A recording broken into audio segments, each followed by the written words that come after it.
کوئی اور صدمہ نہیں ہو سکتا. اور آپ بڑے پھوٹ پھوٹ کر آپ کی آنکھوں سے آنسو روا ہو گئے تھے. اور پھر اس کے ساتھ امیر حمزہ رضی اللہ تعالیٰ عنہ اور شہدائے احد جتنے بھی ہیں انہیں یہ خصوصیت حاصل ہے کہ اللہ کے نبی علیہ السلام نے 72 بار ان پر نماز جنازہ پڑھی ہے. 72 مرتبہ نماز جنازہ پڑھی ہے. اور سب سے بڑھ کر جس کی گواہی میرے نبی علیہ السلام دے دی کہ یا حمزہ یا ام رسول اللہ، اے اللہ کے رسول کے چچا اے حمزہ، اسد اللہ و اسد رسولی، اللہ کے شیر اس کے رسول کے شیر، یا حمزہ یا فاعل الخیرات، اے سارے اچھے کام کرنے والے، یا کاشف الکربات، اے مصائب کو کھولنے والے، مصائب کو دور کرنے والے. اور پھر فرماتے ہیں کہ یا حمزہ یا ذابن عن وجہ رسول اللہ، اے حمزہ اے اللہ کے رسول علیہ السلام کے وجود سے دشمنوں کو دور کرنے والے. تو یہ حضور نبی کریم علیہ السلام کی گواہیاں ہیں کہ جو کہ حضرت حمزہ رضی اللہ تعالیٰ عنہ کے حق میں ہیں. اور سب سے بڑی بات کہ ہر بدھ کے دن میرے آقا علیہ السلام شہدائے احد تشریف لے جایا کرتے. یہ جو مسجد نبوی سے راستہ جاتا ہے نا جبل احد کی طرف، یہ راستہ نہیں، جو پرانا راستہ ہے اس سے سب سے بڑی نشانی یہ ہے، اس کی سب سے بڑی نشانی کہ درمیان میں ایک مقام پر جب جبل احد کے قریب پہنچتے ہیں تو آج بھی مسجد استراحہ موجود ہے.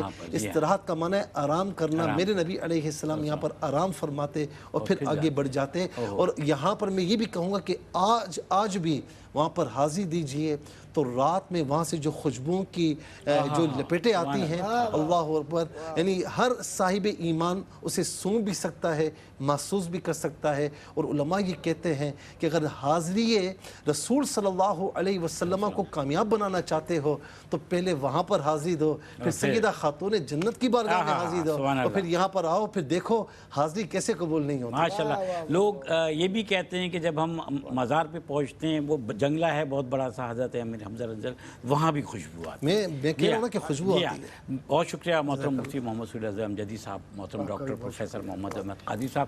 ناظرین کرام، وقت نہیں ورنہ محبتوں کا سیلاب امٹ کر آتا ہے اظہار کے لیے. اجازت دیجیے، اللہ حافظ.